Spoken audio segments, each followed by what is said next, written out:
मुंबईमधून जे रुग्णालयातनं विविध मागण्यांसाठी जे रुग्णालयातील डॉक्टरांनी आजपासून काम बंद आंदोलन पुकारले। ग्रँट मेडिकल कॉलेज स्टुडंट संघटनेनं हा संप पुकारलाय। विविध प्रलंबित मागण्यांसाठी डॉक्टरांनी उपोषणाचा मार्ग अवलंबलाय। या आंदोलनामुळे रुग्णसेवेवर परिणामाची शक्यता आहे। बाह्य रुग्ण विभाग आणि इतर सेवांमध्ये अडथळे निर्माण होऊ शकतात अशी भीती रुग्णांनी व्यक्त केली।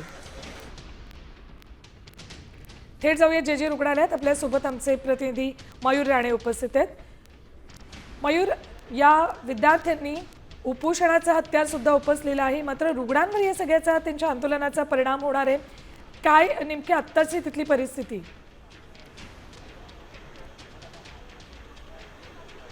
नक्कीच पाहायला गेलं तर मी आता जे रुग्णालयामध्ये आहे। या ठिकाणी 200 निवासी डॉक्टरांनी आहे तो उपोषणाला सध्या सुरुवात केलेली आहे। त्यांच्या विविध मागण्यांसाठी त्यांनी हे उपोषण आहे ते पुकारलेले आहे। आपल्यासोबत या ठिकाणी काही येथील निवासी डॉक्टर आहेत। काय सांगाल, आज उपोषणाला बसल्यात, नक्की तुमच्या काय मागण्या आहेत? आमच्या अशा मागण्या आहेत की जो जिमखान्याचा विषय आहे त्याच्यावर तर सर पहिल्यांदा तो जिमखाना 100 वर्ष झालं हे कॉलेजच्या नावावर आहे, डीनच्या, आणि त्यावरचे सर्व अधिकार जे आहेत ते कॉलेज कमिटीकडे आहेत। जे डीन्स आणि जनरल सेक्रेटरी आहेत त्यांच्याकडे मेन ऑथॉरिटी, मेन पॉवर त्यांच्याकडे आहे। पण आता जो आमचा आणि पोलीस जिमखान्यामधला तो थोडा छोटासा वाद होता, तो वाद सॉल्व्ह करण्यासाठी त्यांना एक ऍडवायझरी कमिटी स्थापन केली होती।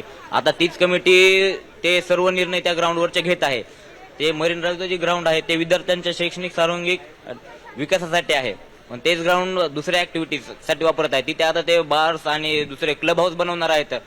एमबीबीएस स्टुडंट्सला बार आणि क्लब हाऊसची काय गरज आहे? कुठल्या मागण्या आहेत या विद्यार्थ्यांच्या? दुसरीकडे भरकटण्याचा प्रयत्न आहे, म्हणजे बार्स आणि हे व्यवस्था तिथे चालू करून असं। नक्कीच या ठिकाणी पाहायला गेलं तर त्यांचा जिमखाना असेल त्याच्या मागण्या आहेत, परत इतर अनेक जिमखाना असेल त्याच्या त्यांच्या मागण्या आहेत।